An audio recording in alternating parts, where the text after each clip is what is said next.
Hi everybody, here's GA Style Videos today again. So today I was gonna talk a little bit about the head units and wiring and stuff like that. Pretty, that sun is quite bright. So I'm getting this Skoda Octavia in today for a head unit upgrade. So I ripped the head unit out already, that's how it looks. Sort of, yeah, there we go. So this was inside there before. That's the old head unit, and I'm installing this Kenwood DMX 7017 DABS unit. So it's been supplied by the customer, all the fascia trims, everything. So remove the head unit, sorted the fuses out because some of the fuses were blown for some reason, so like fan and stuff sort of didn't work, and the head unit still doesn't work. So I was right, that's not right.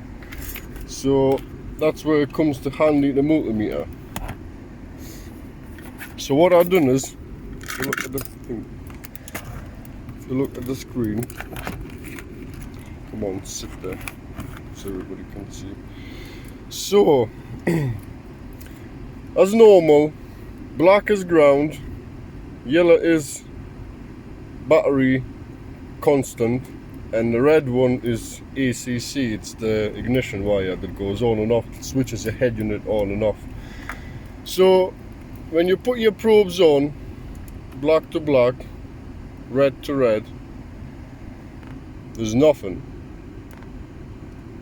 But if I put black to yellow, black to black and red to yellow, it shows minus 11.337 volts.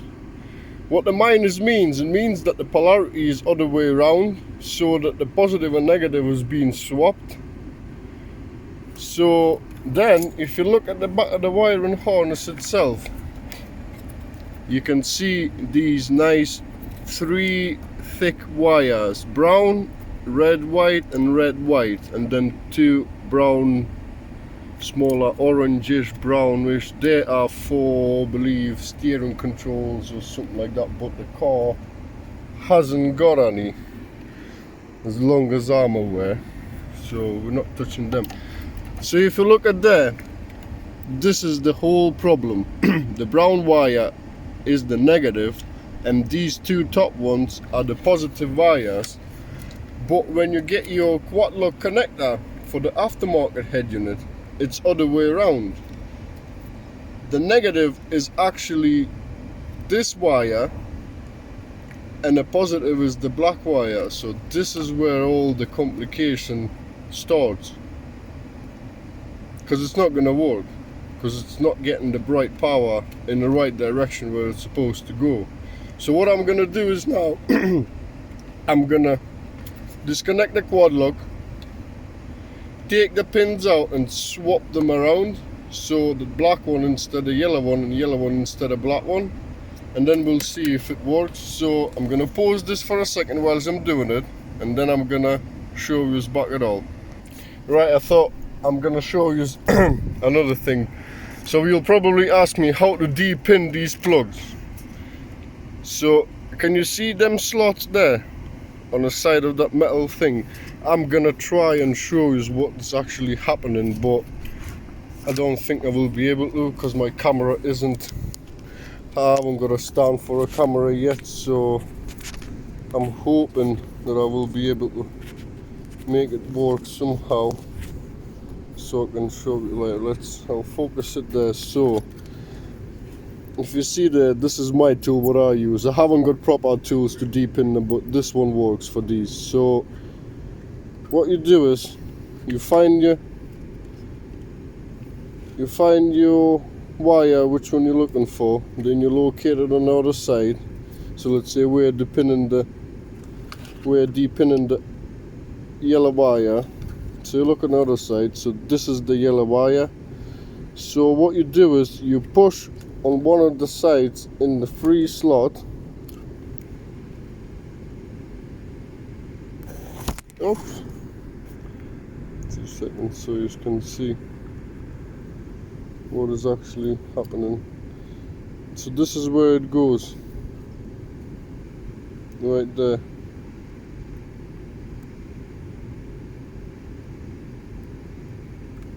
So right, let me practice on the other side. So you pushed it in and your wire is actually coming out already. So all you do is remove your tool. It would be better with a proper tool. Remove your tool and this is what you get. That is your connection. To put it back, all you do is there's a little nibble on one of the sides which is actually holding it in.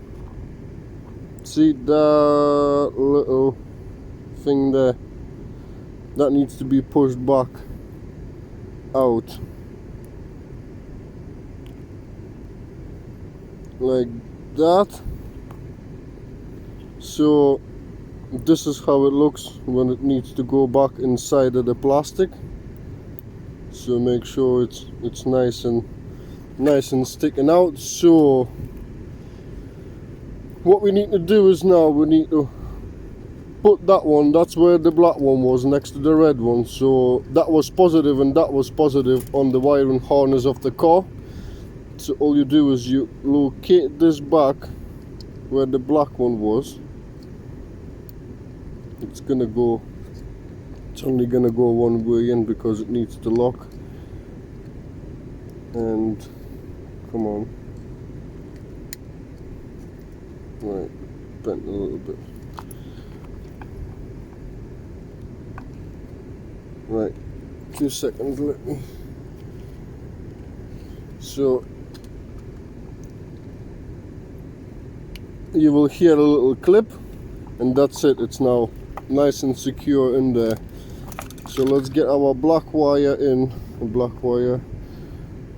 get it lifted up, and we will put that where the yellow one was because that's where the ground is.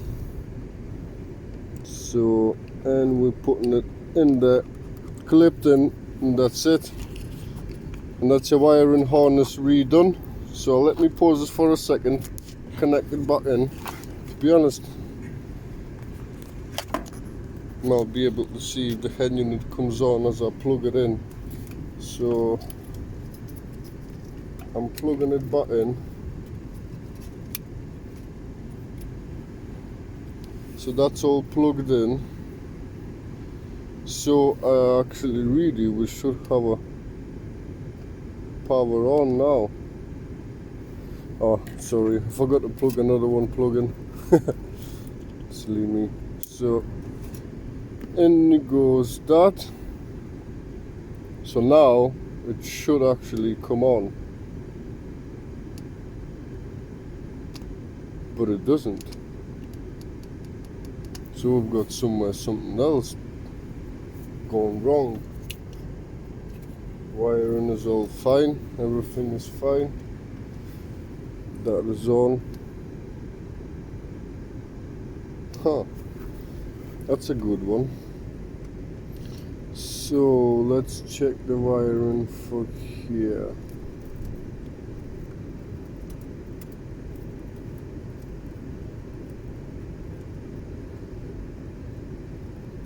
Everything seems to be normal. Check the fuses in there. Ah, there is our problem. The fuse is blown on a head unit. So let's go and change this fuse. Give us 5 minutes and I'll be back. So right, I'm back now with a new fuse. So another thing is when you're replacing the fuses, there is a number on each fuse.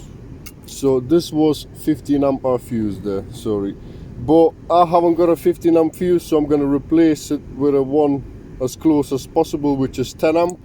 I've not seen many head units with a 15 ampere fuse, so I think somebody's been there and replaced it already before, and it blew again. So there might be more problems to it, but we'll see once I've put this 10 ampere fuse back in and see if it powers up. I will get a proper 15 ampere fuse, or actually it tells you here on the back of the head unit what ampere fuse should you use, and it says 15 ampere fuse 15 ampere. Come on, focus. So I'm gonna be going to shop getting a 15 ampere fuse to replace that one, because that's what it requires. But for just to find out that it works, this will do for the time being. So plug it head unit back in, and here we go, it's up and running. Well, so that's it. This is the problem what you could possibly run into installing a head unit, well, installing an aftermarket head unit in the car, which is wiring diagram has been linked other way around, so the positive and negative is swapped. Some cars it goes straight in. This is, to be honest, the first car that I've had that the negative and continuous power, the yellow wire, has been swapped other way around, or they need to be swapped other way around for the head unit to actually work. But there you go, guys, just a quick video on how to distinguish a problem that you could possibly run into as installing a head unit. It could be any car. You could have problems with actually any car. You just need to check all your wiring, get yourself a multimeter, because this will literally save you hours of work. Because if I didn't have this head unit, how else would I be able to check it, which way is positive, which way is negative?